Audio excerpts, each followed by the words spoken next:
दोस्तों नमस्कार, मैं हूं अवधेश कुमार सागर और आप देख रहे हैं न्यूविजन चैनल। दोस्तों अभी हाल ही में बिहार चुनाव हुए हैं, साथ में ही मध्य प्रदेश और उत्तर प्रदेश उपचुनाव भी हुए हैं। उत्तर प्रदेश के उपचुनाव की एक खास बात रही है। खास बात ये रही है कि चंद्रशेखर आज़ाद की जो नई पार्टी है, आज़ाद समाज पार्टी काशीराम जो बनाई थी, उन्होंने एक प्रत्याशी उतार के पहले तो सबको चौंका दिया, और दूसरा उस प्रत्याशी ने 13,530 वोट लेकर और भी चौंका दिया। चाहे मत प्रतिशत 6.69% भले ही हो, लेकिन ये प्रतिशत इसलिए खास है क्योंकि बसपा का जो प्रत्याशी उतरा था वो दूसरे नंबर पर रहा है। आप सोच सकते हैं कि आज़ाद समाज जो पार्टी है वो सीधी की सीधी बसपा को ये नुकसान पहुंचाने वाली है। अगर बसपा अभी भी कोई काट नहीं कर पाई आज़ाद समाज पार्टी की, तो निश्चित तौर पे जो भविष्य में चुनाव होने वाले हैं 2022 के अंदर उत्तर प्रदेश के अंदर विधानसभा के, उसमें इसकी कीमत बसपा को बहुत बुरी तरह चुकानी पड़ेगी। साथ ही आपको ये बता दें कि बहुजन समाज पार्टी का जो रूठा हुआ कार्यकर्ता है, वो ज़्यादातर उसको चंद्रशेखर आज़ाद की पार्टी में एक तरह से अपना भविष्य या अपनी शंकाएं या समाधान नजर आ रहा है। और इसका एक कारण भी है, चंद्रशेखर आज़ाद एक तो युवा हैं, और दूसरा दलित मुद्दों पर जितने खुलकर वो सड़कों पर उतरते हैं, शायद वो बसपा के लोग ऐसा अब तक कर नहीं पाए।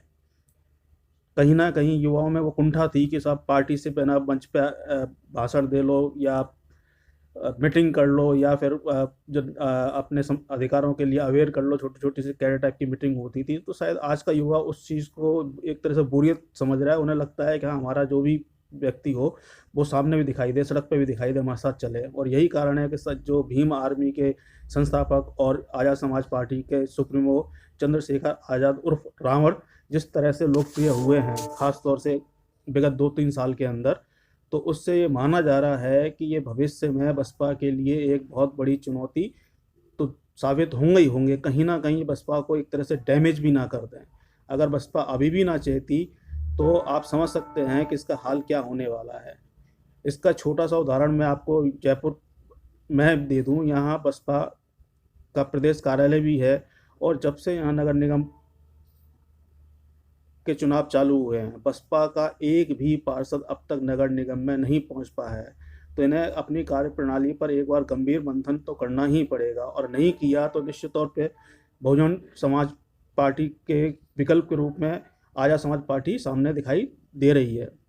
अब युवा का मन टटोलने के लिए कहीं ना कहीं इनको अपनी रणनीति भी बदलाव करना पड़ेगा, और नहीं किया तो निश्चित मान के चलिए कि बसपा को का जो वोट बैंक है उसको आज़ाद समाज पार्टी धीरे धीरे काटती रहेगी, और नुकसान निश्चित तौर पर बहुजन समाज पार्टी को होगा ही।